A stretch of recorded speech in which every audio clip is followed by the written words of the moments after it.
can't we get closer to that glacier over there? So we are on the edge of Glacier Trail, and this is as close as we can get because that glacier is retreating faster than we can really build a trail to it. And so the trail we're on was built 5 years ago. So Wow. 5 years ago, the glacier was right behind you. That's hard to believe. Yeah. It is. And if we look down the valley to that pile of rocks down there, Right in the middle. right in the middle, that is called a moraine. That's where the glacier was in 1989, so Whoa. 25 years ago.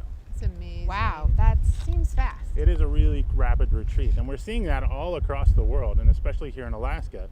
We're seeing a rapid retreat of glaciers and melting of ice due to global climate change or global warming. You may have heard of those terms Yeah. before. So it's not part of natural cycles. It's Well- faster than that. Yeah, and so our planet does go through warming and cooling cycles, but they're much more even. They're very predictable, and the one we're in now is a much faster warming than we've seen in millions and millions of years, and certainly faster than anything we've seen in human history. And that has to do with like emissions. I know I really thought about, I wanted to come here, but I knew I was going to be putting a lot of carbon dioxide out.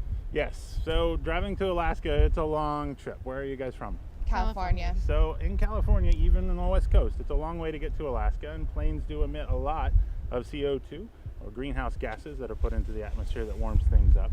But there are some things that you can do. I bet you guys are already doing things at home that help the environment and that you might not even think about in all the ways they help. So what are some things you might Well, I drive a hybrid. Yeah. drive a hybrid? That's a great, less emissions on the road.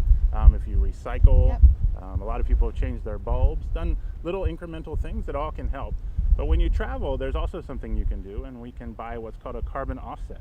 Okay. And this is where you guys can contribute funds to organizations that help the environment in other ways, and that can then balance out the harmful effects of emissions when you come here. So we still want you to come to Alaska. We want you to Absolutely. experience it. But if you'd like, I can take you down to the visitor center and we can talk more about it. I can give you a brochure on That'd be carbon awesome. offset. Great. Yeah. I'd love All right, that. follow me. Let's Thanks. go.